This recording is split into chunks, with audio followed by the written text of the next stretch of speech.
Panasonic Lumix LX100 is a unique compact camera that has earned a cult following for its relatively large micro Four Thirds sensor and its fast and versatile lens.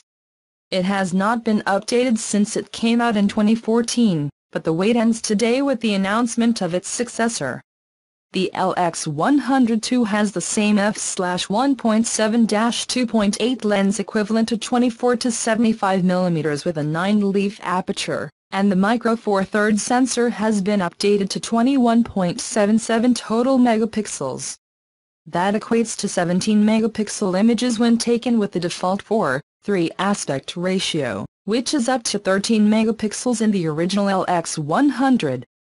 The largest additions to the external hardware are a slightly redesigned grip and a 3-inch touchscreen, although the focus of the camera on extensive physical controls remains the same. It also now has Bluetooth connectivity for the continuous transfer of low-power images to smartphones. The LX100 II is not a big update, considering how long it takes to appear, but the camera was very good in the first place.